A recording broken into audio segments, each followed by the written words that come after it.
नवीन वर्षाला सुरुवात होण्याअगोदरच reserve bank of इंडियाने म्हणजेच आरबीआयने करोडो भारतीयांना न्यू इयरचं गिफ्ट दिले।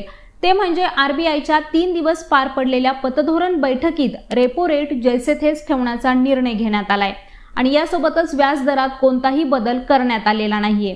त्यामुळे सध्या लोन घेतलेल्या होम लोन आणि कार लोनसह अन्य प्रकारच्या कर्जांचे ईएमआय जैसे थेच राहणार असून त्यात कोणतीही वाढ होणार नाहीये। पतधोरण समितीने पॉलिसी रेपो दर 6.5% कायम ठेवण्याचा निर्णय एकमताने घेतल्याचं गव्हर्नर शक्तिकांत दास यांनी सांगितले। तर कायमस्वरूपी ठेव सुविधा रेट 6.25% आणि सीमांत कायमस्वरूपी सुविधा आणि बँक रेट 6.75% राहतील असं आरबीआय कडून स्पष्ट करण्यात आले। आता आरबीआयच्या या निर्णयाचा सर्वसामान्यांना काय आणि कसा फायदा होणार आहे याबद्दल आपण जाणून घेणारच आहोत। मात्र त्या अगोदर रेपो रेट म्हणजे ही संकल्पना काय आहे ते थोडक्यात समजून घेऊयात।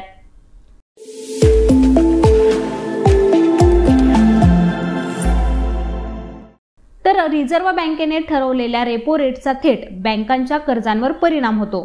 त्याचे दर वाढले तर गृह कर्ज, वाहन कर्ज आणि वैयक्तिक कर्ज यांसारखी जवळपास सगळ्याच प्रकारची कर्जही महाग होतात। आता रेपो रेट म्हणजे काय तर ज्या दरावर आरबीआय बँकांना कर्ज देते ते म्हणजे रेपो रेट। तर रिझर्व्ह रेपो दर म्हणजे ज्या दरावर आरबीआय पैसे ठेवण्यासाठी बँकांना व्याज देते। रेपो रेट कमी झाल्यामुळे कर्जाचा ईएमआय सुद्धा कमी होतो।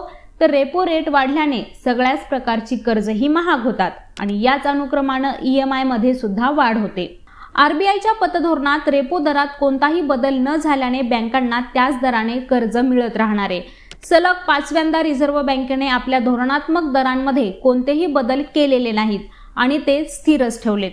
यावेळी रिझर्व्ह बँकेने आर्थिक वर्ष 2024 साठी जीडीपी 6.5% वरून 7% पर्यंत राहील असं सुद्धा सांगितलेलं आहे। तर रेपो रेट जैसे थे ठेवण्यासोबतच आरबीआय कडून यावेळी यूपीआय साठी 2 मोठ्या घोषणा करण्यात आल्यात। यात पहिली म्हणजे रुग्णालय आणि शैक्षणिक संस्थांमधील प्रत्येकी व्यवहारासाठी यूपीआय व्यवहार मर्यादा 1 लाख रुपयांवरून 5 लाख रुपये करण्यात आली आहे। यामुळे शिक्षण आणि आरोग्य सेवा क्षेत्रासाठी यूपीआय व्यवहारांना फायदा होईल असा विश्वास दास यांनी यावेळेस व्यक्त केलाय। तर दुसरी घोषणा म्हणजे आवर्ती स्वरूपाच्या पेमेंटसाठी ई आदेशात बदल करण्याची शिफारस करण्यात आली आहे। या अंतर्गत आवर्ती व्यवहारांसाठी यूपीआय मर्यादा प्रति व्यवहार 1 लाख रुपये करण्यात आलाय। तर अशा प्रकारच्या यूपीआय पेमेंटची मर्यादा ही 15,000 रुपयांवरून 1 लाख रुपयांपर्यंत वाढवण्याचा प्रस्ताव दास यांनी त्यांच्या अभिभाषणात मांडला होता। तर रेपो रेट वाढल्यानंतर कर्ज कसं महाग होतं हे सुद्धा समजून घ्या। रेपो रेट म्हणजे रिझर्व्ह बँक इतर बँकांना ज्या दराने कर्ज देते आणि बँका हा पैसा लोकांना कर्ज म्हणून देतात। याच कारणास्तव जेव्हा जेव्हा रेपो दरात बदल होतो तेव्हा तेव्हा त्याचा थेट परिणाम कर्जाच्या ईएमआय वरती होतो। म्हणजेच रेपो रेट वाढल्यास कर्जाचा ईएमआय सुद्धा वाढतो आणि म्हणूनच रेपो रेट वाढल्यानंतर तुमच्या ईएमआयचा आकडा सुद्धा वाढतो। आता आरबीआयच्या या निर्णयाचा सर्वसामान्यांना किती आणि कसा फायदा होणार आहे ते सुद्धा पहा।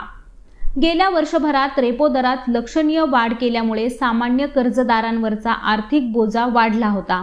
मात्र आता रिझर्व्ह बँकेने रेपो दर हे सलग 5व्यांदा स्थिर ठेवल्याने सर्वसामान्य नागरिकांवरील आर्थिक ताण काहीसा हलका होणार आहे। कर्ज फेडणाऱ्यांनी सध्याच्या संधीचा फायदा घेऊन लवकरात लवकर कर्जाची फेड केली पाहिजे। तर हे रेपो दर स्थिर राहिल्याने कर्जाचा वाढता कालावधी कमी करण्यास कर्जदारांना मदत मिळू शकते, जेणेकरून ग्राहकांचे आणि सर्वसामान्यांचे पैसे वाचतील। तसंच पैशांची बचत करण्यासाठी हप्ता वाढवण्याचा पर्याय उपलब्ध असून कर्जाचं प्री पेमेंट करण्याचा सुद्धा प्रयत्न तुम्ही करू शकता। तर ही माहिती तुम्हाला कशी वाटली ते आम्हाला कमेंट करून नक्की सांगा। तसंच यांसारख्याच विषयांबद्दल जाणून घेण्यासाठी लेट्स अप मराठीला सर्वच सोशल मीडिया हँडलवरती फॉलो करायला विसरू नका।